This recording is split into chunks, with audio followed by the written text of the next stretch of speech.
For those of you that were not here last week, I'm going to give a brief rundown of what we've been dealing with or where I've been. I start out with this particular passage out of the Gospel of Peter.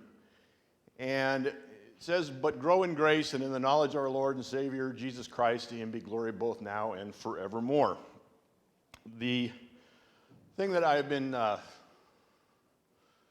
focused on is basically the issue of growth. And everybody grows. There's no exception. You grow physically, mentally, and spiritually. And if you're in grace, you're growing in grace also. I don't want to call that spiritual. It is, but it isn't. You know, it's a mindset, really, in many ways. And there's a number of facets to this that we're going to look at. One of the aspects that we did is I started this message out. It's called Life as a Stage. Christ consciousness in the age of grace. And not to confuse this with the quote that William Shakespeare said, where all of life is a stage and we're all but players. No, life is a stage. It's a progression. That's the point that I'm taking and making right here, is that we are progressing through things.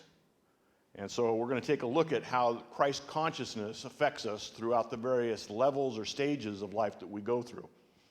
This is all coming through a variety of books that I read. This is the list of books. You could be able to get that I dealt with. These individuals that are here are people that are been highly regarded by Father Rohr, Richard Rohr, that we have been dealing with frequently. And he finds these particular people right here to be a very high value. And having read through this material, I understand why he finds it such valuable. These such valuable individuals, because of the wealth that is presented within their material here to really address our nature as we are today in this world, based on all things that have happened over humanity. That's what these are about. So some of you might remember when I started out in, actually this was February when I first presented this, with this particular pyramid that we had here. I had someone ask me, well, Mike, okay, what you talked about was great, but how in the world does it relate to everything else that you've been dealing with? It's the same stuff, okay? Last time I talked to you was this particular message here dealing with your beliefs and your values. And this material that we're going with now is the same material, dealing with beliefs and values. We're just expanding on it a little bit further. So I want to give you that information. We said at that time that beliefs guide our perceptions and that values construct how we do things. And that's kind of where we're at. We're still dealing with the belief issues, the things that make our beliefs the way they are. So, what is consciousness? This particular quote right here is an exact quote, came out of the 1989 version of the Macmillan Dictionary for Psychology, and it's probably the best quote for consciousness that I can find. Simply because it says so much about nothing. Consciousness is the having of perceptions, thoughts, and feelings or awareness. The term is impossible to define except in terms that are unintelligible, without a grasp of what consciousness means. Many fall into the trap of equating consciousness with self-consciousness. To be conscious is only necessary to be aware of the external world. Consciousness is a fascinating but elusive phenomenon. It is impossible to specify what it is, what it does, or why it has evolved. Nothing worth reading has been written on it. That's seriously in that version of the dictionary, yeah. That seriously is the version. That's what he put in there. The only thing I can state is that there actually has been something written on it, and it's the Bible, because the Bible is the consciousness of man in his relationship with God.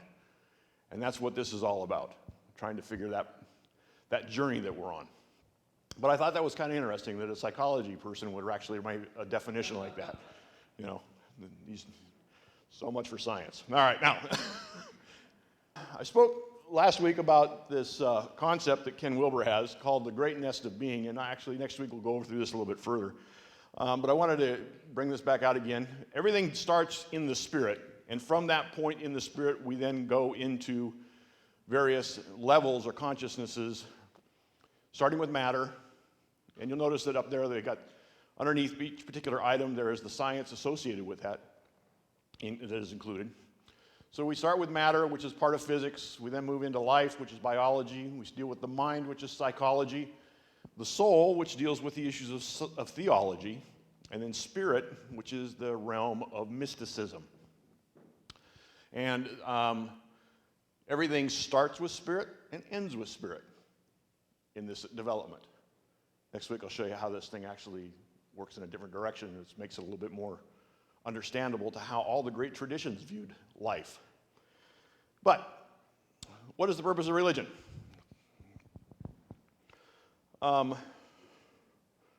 This is an interesting quote, and I really appreciate it because it gives us an indication of what we really should be looking for, not how we should be responding. The only essential purpose of religion is to accelerate growth in consciousness. That's it. Just accelerate consciousness. To make you think more than the way you do right now. See, a lot of people think that religion has to do with the issues of laws and morals. It has to do with the issue of taking care of people. It has to do with the issue of, any of a number of things. You can take all of these causes, these social just issues, and put them under the umbrella of religion, and that's not what it's about. There are organizations or fraternities or societies out there that can do all of that perfectly well. And religion actually is not a requirement for that. Even the issue of spiritual growth is not something that religion has to do, because you can find a whole bunch of self-help issues dealing with spirituality. I mean, we all, I'm presuming, are familiar with YouTube, so there's obviously something out there that you can address to find out where your spiritual nature is. So that's not really something that religion is set up to do, but it is something that can help speed up your awareness. And that is vital. Because without that, you're just stagnant. And you figure, okay, well, I've reached where I want to go, and I'll never expand beyond that. And that's not what this is about. For some. Okay. Ladders and maps. Life comes at us two ways. Either comes to us in stages or levels, or comes to us in states. Now, stages and levels are pretty structured. They are structures. There are things that happen in our life that everybody travels through. You can't miss it. You can't get out of it. You can't bypass it. This is what's going to happen to you at some point in your life. It is a stage you will go through. It starts at birth and it ends when they put you in the ground, only to start all over again when you get raised up. Okay? So there's stages that you go through throughout your life. States, on the other hand, are something that happen momentarily. They're peak experiences. They're spiritual moments that you have an awakening to something of God. No matter what stage you're at, suddenly your life just goes, aha. And you experience an intensity that you can't really categorize into the stage that you're at in your life. But you know it to be truth.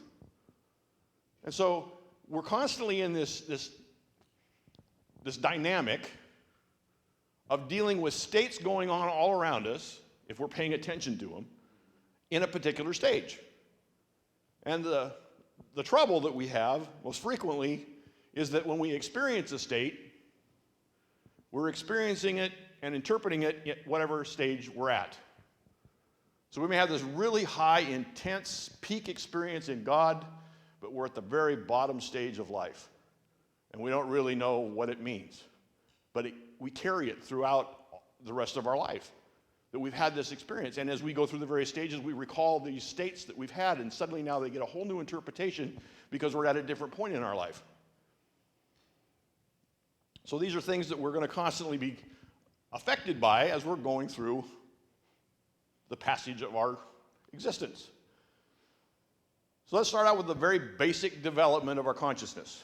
When everything starts, at the very beginning, when you're born. And in that point, your first development of consciousness is it's all about you. When children are born, they don't think about the world. The world always thinks about them. Because that's all about them. Okay? It's about me. I'm the one. I'm the important one. As we grow and mature, we then get into the issue of looking at we, or us. There's another individual that's involved. It's that other individual that's involved as part of still I, but it is different because it's not totally focused on me as much as it is there's another person, and how does that person complement me? Okay? And then we move from there into them. We start looking at things in the world and how the world evolves. And we look at other people. We look at other organizations. We look at other people, companies, beliefs, whatever. It's world.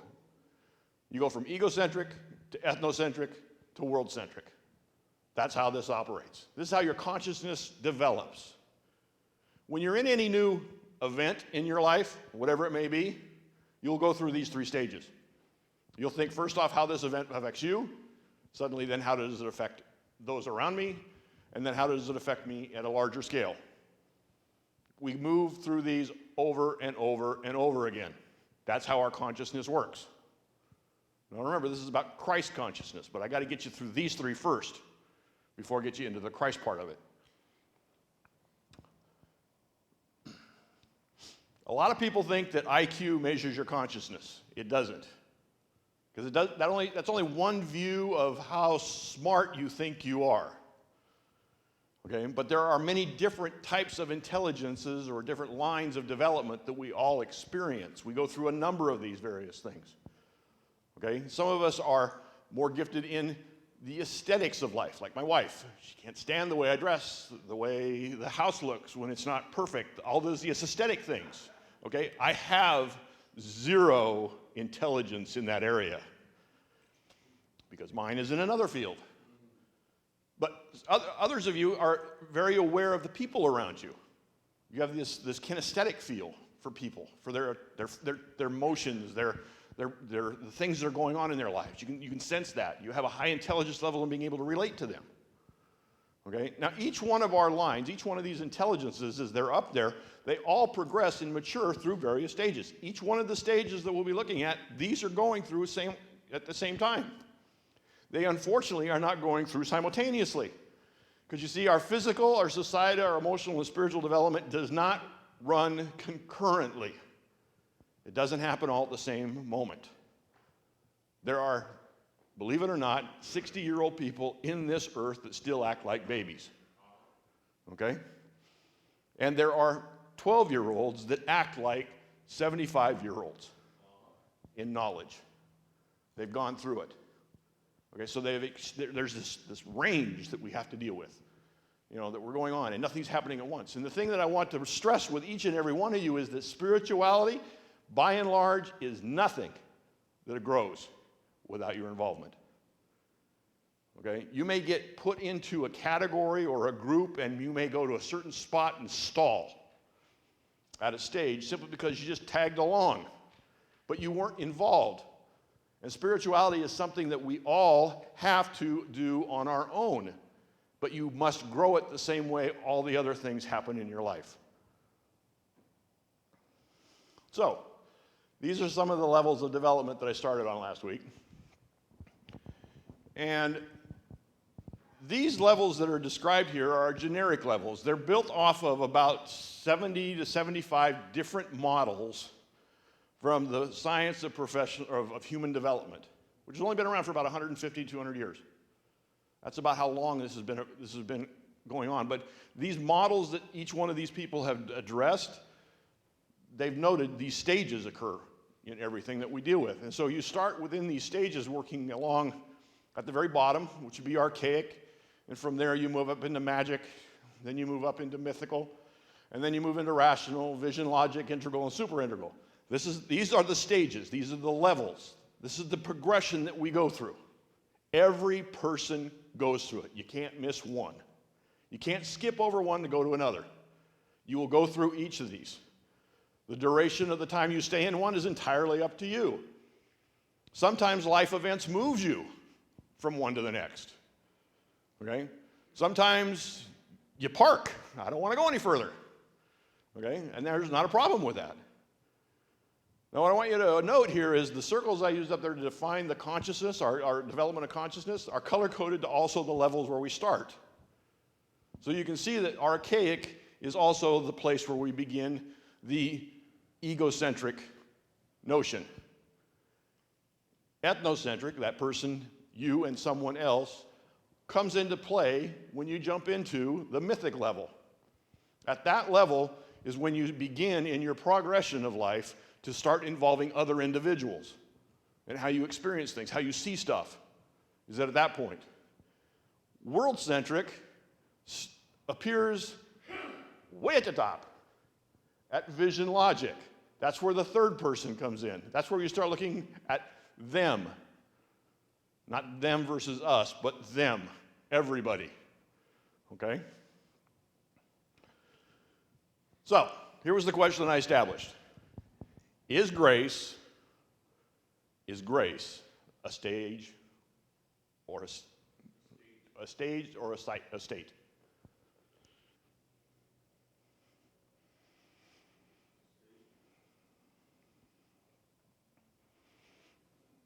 It's both. Sometimes in your life it starts out as a state, okay? And suddenly this aha moment comes in. Grace lights you up. Wow, that's how this works? I never realized that. Other times you've advanced through your experiences of spirituality to the point where you're now living grace. The aha becomes a reality. The aha becomes a 24/7 movement. Okay? So there are things that you're gonna look at when we start dealing with this. And the other thing is, when does Christ consciousness leave a state to be a stage? Because Christ consciousness, as we've been taught and told throughout all of our religious history, it's a state. It's something that happens to you. But actually, Christ consciousness also is a stage. And we need to know, when does that happen in our lives? How does that occur? So these are the levels of spirituality. Notice the names are the same as the levels of development, okay? I didn't change them to protect any innocent people. So the reason I put them up here is to show you where all the various levels of spirituality occur in our life. Because we have first tier spirituality, starts down there obviously at the archaic level. The second level is the second tier at vision logic. Notice the gap between those. Okay? And between integral and superintegral is the third tier. Now, the reason there's such a large spread between those first two is because those 5, 6, depending on who you're talking to, stages are dealing with your ego. They're all how we take care of ourselves, how we survive. Now, our little buddy here is Neil. Neil drops in occasionally. He's showing you the indication of where all of the world, I should say all the world, the majority of the world is established in a spiritual development. They are somewhere in magic, mythic.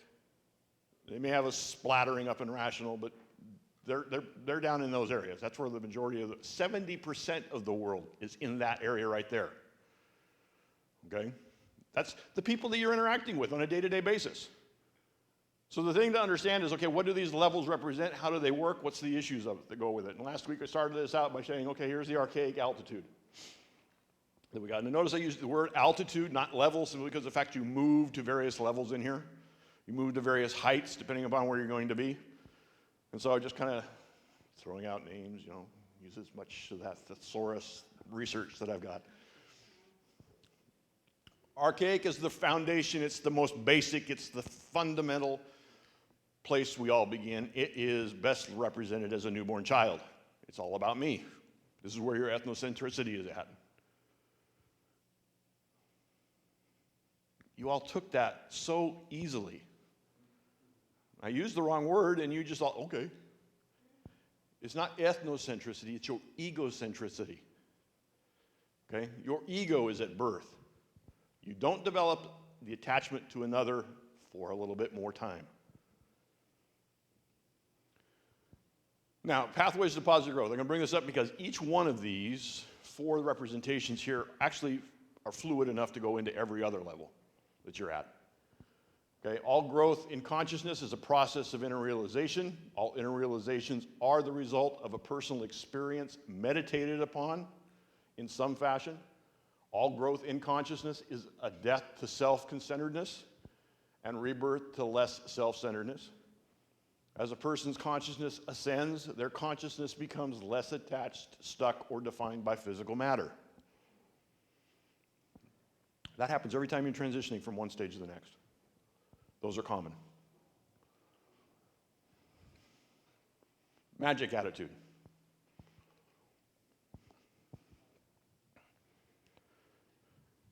You know, I tried to mix this up a little bit so I could give an idea of how it relates to you personally, how it relates to you as a parent, so you can see where kids are seeing it in the development of kids, and how it relates to you spiritually. So they're kind of mixed. They're all thrown together.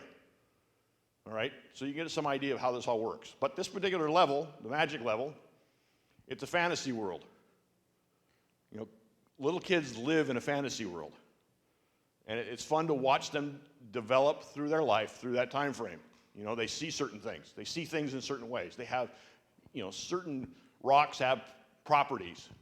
You know, there's a tree out there that they call their friend or whatever. I mean, it could be any number of stuff. You know, this is pretty common with the magic side that you're going to deal with. They're playing in their mind. They're developing a sense of themselves in the world. And that's what the magic area is about. I don't know if any of you saw the posting that I put in the United website on Facebook earlier in the week about there was a tribe in the South Pacific. Yeah, saw an airplane. They'd never seen an airplane before. And this airplane dropped this package of goods, foods, whatever it was. And so they accepted it. And then it happened again. And they accepted it again. And they made this idol to look like an airplane that was a god, thinking that this idol was providing them this food. Okay, that was part of this magic area that you get into, where you assign certain things to strange events that happen in your life. You can't explain it. You don't know how to explain it. You don't have a frame of reference for it. And so you just kind of like, okay, well, let's just say that this is what happened because of it. All right? When the plane, when the food drops quit coming, they went on this, you know, we gotta worship more. We gotta do something. You know, I could assume that there was probably some sacrifices that were made of virgins or whatever, you know, just so that they would get more drop food in. But that's the tendency that we have, that we move through, and we can't understand the things that come at us out of left field. The mythic attitude, which is the next step up of that, is where the individual now begins the process of being able to relate to themselves with another individual. This is the going from I to we, but it's still we in the sense of I, if that makes any sense. And in this part right here, a lot of kids, this is where you'll see kids starting to get together and they form groups, they form friends, strong friendships. Okay, in communities, it's a community where, well, what's the best way of putting this? Laws, that's the best way of saying it. Okay, laws get developed and people start following the rules. Okay, that's where this is about. That's what this is all about. And they start looking at these rules as the way of being able to conduct themselves, and you're in or you're out depending on your ability to be able to follow the rules. So, now I made mention that when you're transitioning between some of these things, there's some stuff that we need to look at here. The transition between mystic and magic is a transition where you're taking yourself, that ego part of you, and you're mixing it in with someone else. And when that occurs, when that event occurs between the two of them, you're losing your sense of identity attached to you of being the person who was responsible and in control, and you're now moving it into another field, another person's identity. And so often what will happen in this transition that occurs between these two things is that there's a lot of conflict, tension, and a lot of angst that'll occur because, especially in little kids, They see themselves not the one who's in control of their environment as much as another person. So they'll have fits of temper tantrums, okay, as they transition from one to the next. And so it's quite common. It happens all the time. Well, it happens also in societies. They do the same thing. They got the same problem, where they transfer their responsibility and their well-being from themselves onto another individual, a more distant one. There's a cause and effect issue that starts to play. They are not the cause of their problems, someone else is. And so they start blaming other people for their problems that happen in life. Sound familiar? This is where I left off. Not bad, made in 15 minutes. Okay. Well, that was it. All right, now, as we transition out of the mythic level, we're going into the next one. And I left this up here is because this is the biggest problem that we have in transitioning from the mythic level into the next level above it, which is rational. You see, at the mythic level, especially in churches, everybody stays where they're at. There's not a church organization out there that has gone anywhere above the mythic level. They are stuck with rules and regulations, dogma, policies. This is how we do it. No one else does it any differently. We're not going to change no matter what. You can't go beyond this. They're stuck. This is how we sing our songs. This is how many songs we sing. This is the time that they're supposed to be sung. This is how the offering is taken. This is how many times a year that we have a special event or a special speaker. These are what these things mean. When there's something unusual that happens in the event, well, then they got to write it towards whatever they've got listed in their repertoire. It's got to conform to the repertoire. A lot of the mythic and magic stuff that we, and I say we because I'm collectively part of the church, have done over the years is because we didn't know what in the world it meant. And so we just made up something, and we do it again. And that's how we've progressed. The teachings that we have done, by and large, about the whole entire gospel narrative have been based more solely upon the Roman Empire than upon what Jesus really did. We've viewed God from the Romans' perspective, or from the Greek perspective, or from the Enlightenment period in life. We've gone through all of these stages because we didn't know how to be able to look at it clearly, because this is where it's at. Now, the thing that needs to be understood is that in each one of the levels that I've been talking about, human history, human development across the whole spectrum of humanity has followed these lines also. Everything that we have talked about so far has been happening to humanity at various points, various peaks, valleys, whatever you want to call it. The point where we're at right now, the point where I'm about to take you into, actually only occurred about 1500 AD. So everything, mythic, magic, archaic, was all the way back there, covered that whole broad spectrum. And there were pockets of maybe one or two individuals that had the other elements. Jesus was one of them. He took, Jesus, he had the full spectrum. He knew where it was going. But humanity as a whole, societies, empires, tribes, clans, all fit within those levels. So there is a way which seems right unto a man, but the end thereof is the ways of death. Nothing like just pushing a button and saying you can't go any further than that. Because that's what that says. You can't advance any higher. Because the moment you try to go beyond where you are right now, if it's not of God, it's of man, and it's going to lead you to death.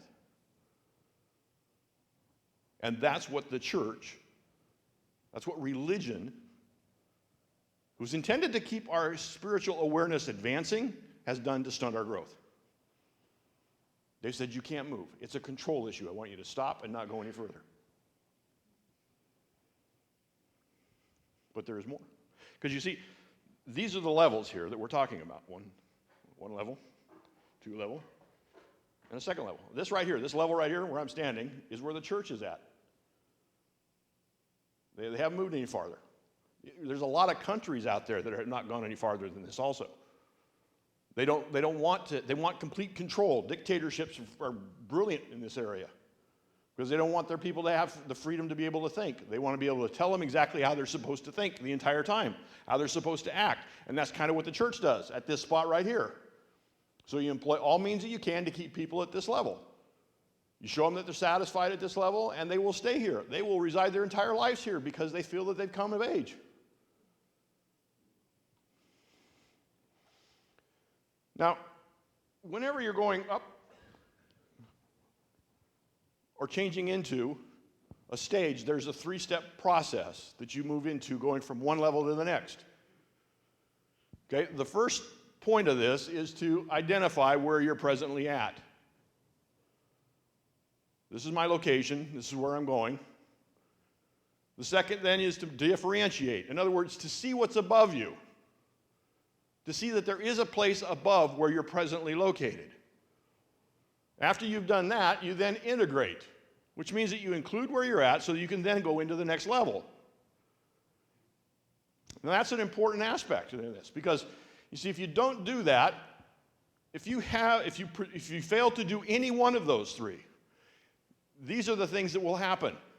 If you fail to identify, you get stuck in the stage you're at. I've got some friends that are stuck in Mythic like you would not believe. They will not come out. They can't see themselves coming out because they've never integrated to realize that you can come up to the next level.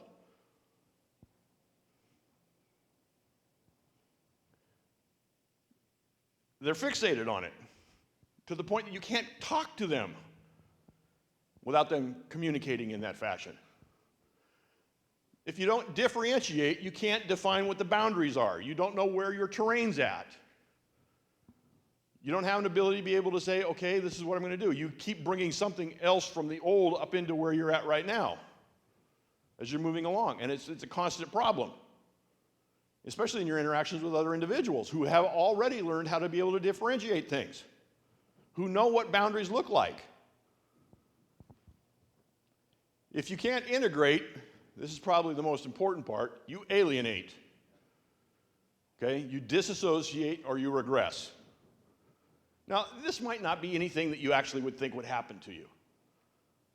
Okay? I'm perfectly fine. Everything's acceptable. I'm going through the various stages in life. But yet, when there is an event in your life that becomes so stressful and so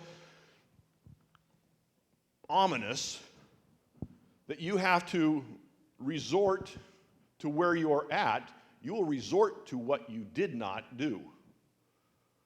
You may, as an example, be at the vision logic level, a high 5 level. You have a serious problem, and suddenly you find yourself down in the magic level. Okay? Looking for magic words or magic symbols or certain totems that you have to do to be able to make the thing work properly because this stressful situation in your life has erupted. Well, that's simply because of the fact you did not go on from that point, and it constantly keeps pulling you back. It doesn't happen only in your personal life, it happens in every form. Every place that you are advancing in your intelligences goes through this issue. So you may be a bright, brilliant individual, and someday someone runs into you in the parking lot with their car and smashes your fender, and you blow up and have a tirade, and suddenly you're into the magic level, and you're just going crazy and ballistic, and the people are saying, what's wrong with that person?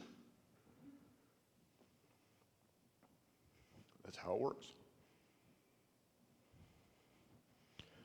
So I'm going to introduce this part right here because in order to advance you up to these levels right here, I got to stress the importance of these levels right here that we've been stuck at.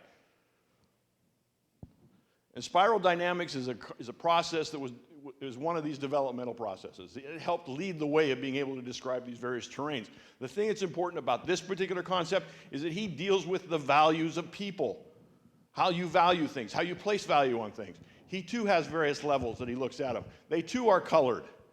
in the way that they look. But what's important, and you'll find this at the very bottom of each one of these slides that I'm going to represent here, is the number of people or the percentage of people in the population of the world and how much power they hold in that particular position. So to start off, we're going to start off with what he calls the beige level. And this is the group of people that live in the archaic or instinctual level. Again, it's a small child. But he also makes reference to the fact that at this particular level, people who have gone through various stages in their lives, if they've grown up, if they've had a brain injury, they suddenly get back to this level. And so they are down, they've gone to this high level, and suddenly they've regressed back to this lower level. And they're trying to work out their life according to where things are supposed to be, because they don't recognize that's the way it's supposed to be. That's how it's supposed to work. 1% of the adult population, or 0.1% of the adult population is at this level. But it's a needs-based. These people are in survival mode. This mode that you're in is something that each and every one of us all have within us. Okay, it's our basic premise for how we operate. How does it affect me? Purple. They think in animistic beliefs. Belief in the nature of objects have souls. Magic spirits, good and bad, swarm the earth, leaving blessings, cursings, and spells that determine events. Form into ethnic tribes. Spirits of ancestors bind the tribe. Kinship and lineage establish political links. These people have beliefs in voodoo, like curses, blood oaths, ancient grudges, good luck charms, family rituals, magical ethnic beliefs and superstitions, strong in the third world settings, in gangs, athletic teams, and corporate tribes. See, spiral dynamics is not a religious concept as much as it is a process that runs throughout all of our lives. So he draws, the individual here, Clare Graves, draws from a vast swath of humanity to give these particular descriptions. 10% of the population is contained within this particular dynamic. They are only 1% of the power, though. The red power gods. Their first emergence is a self, distinct from the tribe. Powerful, impulsive, egocentric, heroic, mythic spirits, dragons, beasts, and powerful people. Feudal lords protect underlings in exchange for obedience and labor. Feudal empires, power and glory. God, that sounds like church. The world is a jungle full of threats and predators, conquerors, outfoxes and dominates, enjoys self to the fullest without regret or remorse. Seen in the terrible twos, rebellious youth, frontier mentalities, feudal kingdoms, epic heroes, James Bond villains, soldiers of fortune, wild rock stars, Attila Hun, Lord of the Flies. 20% of the population, 5% of power. I never went through that. I never acted that way. Yes, sir. Ruling populace. Ruling power, corporate, political, social. Imagine the kind of power that is when you're under it. Okay? Imagine what that power structure is like. Almost every empire in humanity has gone from here, or was built from this. This is how they work. So the Roman Empire was here. The American Empire is here. Every empire comes out of this. Blue, the conformist rule. Life has meaning and direction and purpose, with outcomes determined by an all-powerful other or order. This righteous order enforces a code of conduct based on absolutist and unvarying principles of right and wrong. Violating the code of rules has severe, perhaps everlasting repercussions. Following the code yields rewards for the faithful. Basis for ancient nations. Rigid social hierarchies and paternalistic. One right way and only one right way to think about everything. Law and order, impulsivity controlled through guilt, concrete, literal, and fundamentalist beliefs. Obedience to the rule of order, often religious in mythic membership sense, but can be secular or atheistic. 40% of the population and 30% of the power.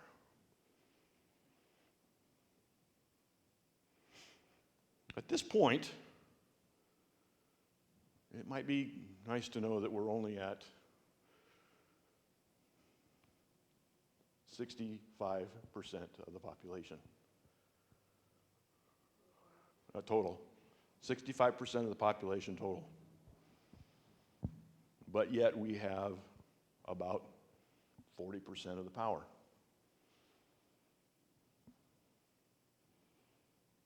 This is a picture of America. This is what we were built up. This is what the church is like. This is where the church is at. This is where the church stopped. This is where the church plateaued. This is that level right here. He doesn't want you to go any further. You're going to be under my thumb. You're going to do what I tell you to do, and that's it, because you can't go any higher than this. Follow our orders. Do what we say. Do it as we say to do it, when we say to do it, for as often as we tell you to do it, and your life will be grand and glorious. Stuck's the right word. Stuck with what? Yep. Oh yeah, everything. Everything that you looked at, any type of conformity that you're in, whether it be religious life, political life, social life, where you feel stuck, it's because of this. You're right here. Because the other is telling you can't get out. There is a way unto man.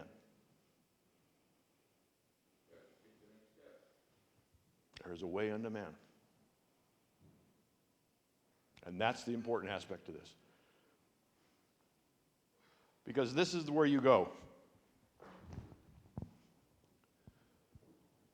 This is why people don't want you in church to go forward, is because of this level. It's the second mental level. It dominates society and its institutions. All society and its institutions are at this level. They're right here. Church is down here. Church hasn't gone up here. So church doesn't want you to go up there. Because up here they have no control. Because the minute you get into rationalism, it's the individual thinking. You break from the herd. There's no way possible that you're going to allow anybody else to be able to provide you with the security that you're looking for. Because the herd mentality, you're told how to think, but in rational, you think for yourself. And this was the Enlightenment period. In human history, this is where Enlightenment came in. This is where, in all honesty, this is when the first printing press came out. Because at that moment, people had the ability to read for themselves and not do what had been told them. And so in this moment right here, when you get into rationality, there's a whole wealth of things that come at you and confront you. And if you've ever hit grace successfully, welcome to the rational level.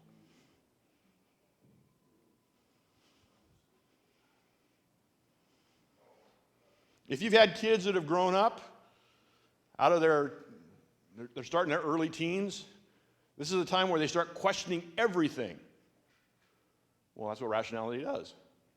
So up to that point in time, you've raised them to believe everything that you've told them. That's just what the church does.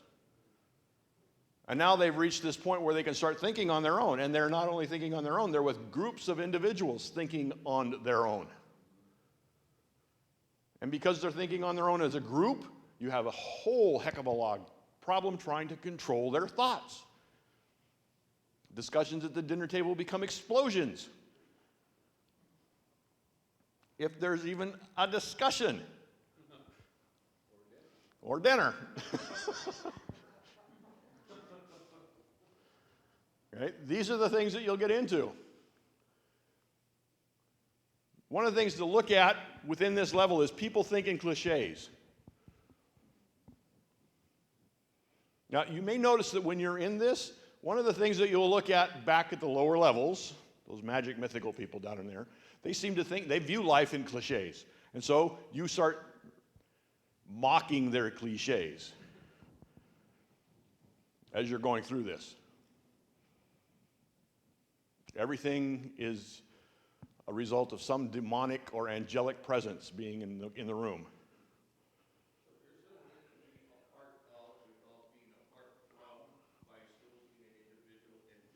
Nope.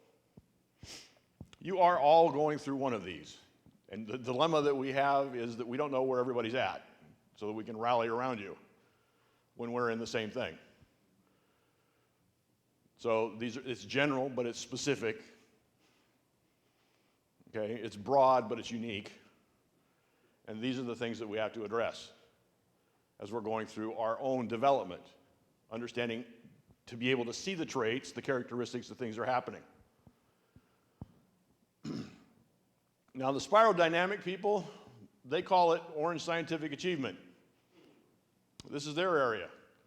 The self escapes the herd mentality of blue, seeks truth and meaning in individualistic terms, hypothetical, deductive, experimental, objective, mechanistic, operational, scientific in the typical sense. The world is a rational and well-oiled machine with natural laws that can be learned, mastered for one's own purposes, highly achievement-oriented, especially towards materialistic gains. The world is a chessboard. Winners gain preeminence and perks over losers. Laws of science rule politics, the economy, human events, marketplace alliances manipulate Earth's resources for strategic gain, basis of corporate states. 30% of the population and 50% of the power. 50% of the world's power is at this level, and the church is there.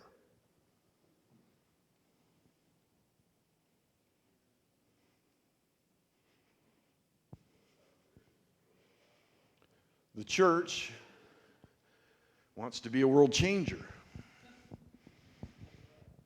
but they're stuck at a 30% power level,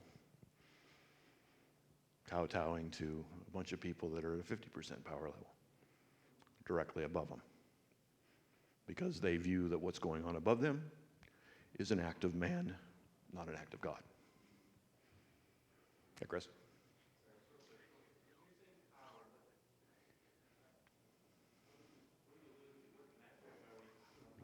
Power in everything. You think of power right now, how are you going to give power to somebody? Okay? Whether it be political power, social power, corporate power, banking power, any types of power structures of whatever it is, what the man is, who the man is that's going to be doing this. That's the power. That's what we're talking about when we talk about power here. And the church is thinking it has all this power and it doesn't have squat, because it's constantly battling with the mythic and magic. Constantly battling with the mythic and the magic.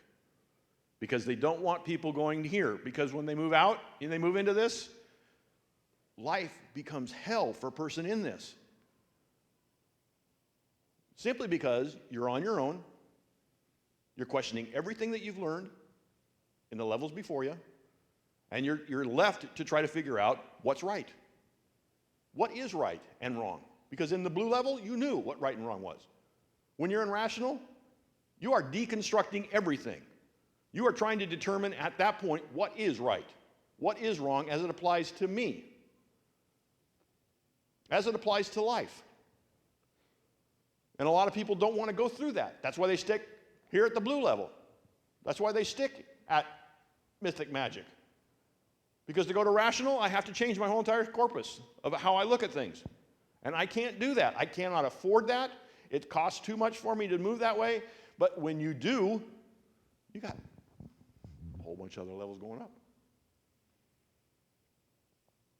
And it's those whole other levels that are going up that move you into the realm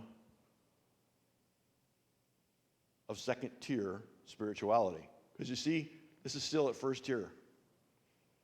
This is still dealing with you. This is still dealing with your ego. This is still dealing with your desires. It's still dealing with you and how you function in the world. It's not dealing at all with Christ consciousness. It's all about you, still. You in the sense, though, that you've got someone else attached to you that you're responsible for and that you love and that you want to make sure that they also come along with you. because you don't want to be alone. But it's not looking at the world through Christ's eyes. It's not living that Christ consciousness. We still haven't gotten to that spot. We still haven't moved to that level. Some of you may think, okay, well, I have ascended to that. I've gotten to that point in my life, but yet I'm still towing all of these regressed, disassociated areas in my life that keep cropping up at any moment when I'm under pressure. And that's the dilemma that we all face, is that we're not as whole as we think we are. And Christ's purpose for coming on this earth was to make a whole earth, a whole people. So my purpose of this is to give you awareness, to give you consciousness of what you've gone through, where you're at, and what we need to do to get you fixed, and what to look forward to, which is next week, because I can't go any further than where I am now.